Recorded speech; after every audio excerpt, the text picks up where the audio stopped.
Welcome to Oilers News Network. Here, we are dedicated to providing the latest news and updates about the Edmonton Oilers. Stay with us to stay informed about everything happening in the NHL. Don't forget to like the video and subscribe to our channel for more amazing content. Together, let's follow the Oilers on their journey to success. Should the Oilers be going all in at this year's trade deadline? Absolutely. The Pacific Division is wide open, and as things currently stand, I'm not even sure if there is a single team in the Western Conference that is miles better than the Edmonton Oilers. I wouldn't go as far as to say they'd be favorites against every team, but I don't think there's a team that they couldn't beat in a 7-game series. The Avalanche aren't as good as they were last season, the Golden Knights are banged up, and I think both the Stars and Jets are imperfect. They're good, but they have holes. So do the Oilers. But if GM Ken Holland gets aggressive at the deadline, he could not only fill the deficiencies that exist in the Oilers lineup, but make them better in areas where they're already strong. One idea that's been floating around over the last 24 hours: acquiring Patrick Kane. Now, at first, this really confused me. Why would the Oilers want an elite scoring forward who struggles in his own end? It seems like it'd be a waste of assets. Sure, Kane would make the Oilers even scarier from an offensive perspective, but they would still be a team that struggles in their own end. But what if Kane was part of a plan to truly go all in? Frank Savarelli had a mock trade idea at Daily Faceoff the other day, and it looked like this. This deal doesn't involve the Oilers moving their first-round pick, which is interesting. This also frees you up to make other moves. Like, let's say you want to address center or the penalty-killing issues, or you want to go after a depth defender, you would still have all your assets intact, said Savarelli.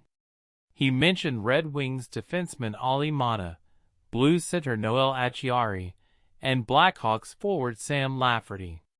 Now, what if they also moved another mid-round pick to get a solid defenseman like Mata?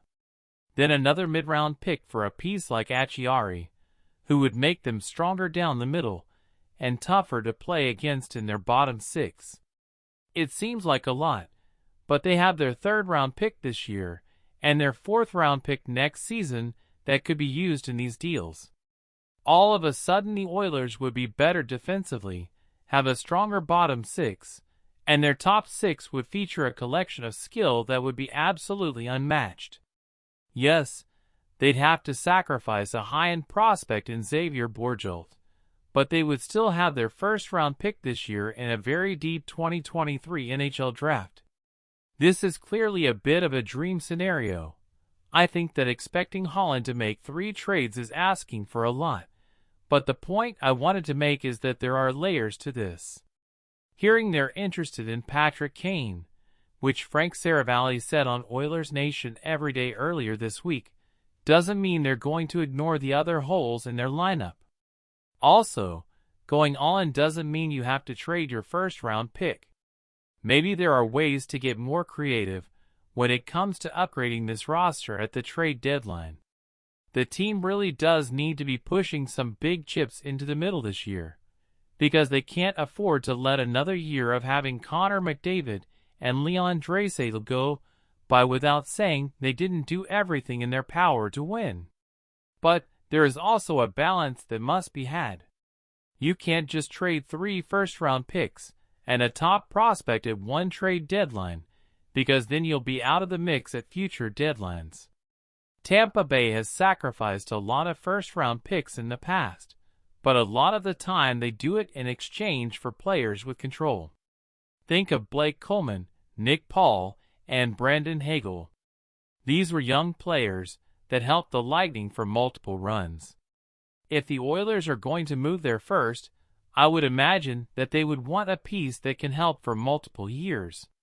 Sacrificing a piece like Bourgault in a Kane deal seems like the opposite of that, but Savarelli made an interesting comment in regards to that. It's a pure rental that maybe you can convince him if things go magically to stay on a really cheap deal next season, said Savarelli. Maybe this could be a longer-term partnership than we think. Again, the point I'm trying to make here is that there isn't one concrete, slam-dunk plan that Holland should be following.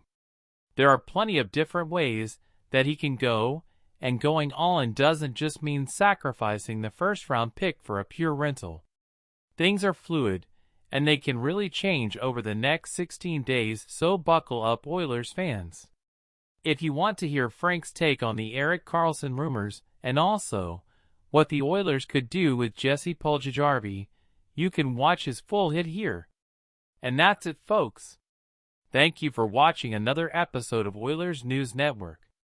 We hope you enjoyed the content and stayed up to date on the latest news about the Edmonton Oilers. Don't forget to leave your comments and opinions below the video. Your participation is very important to us. Don't forget to like and subscribe to our channel for more news and updates on the Oilers. Until next time.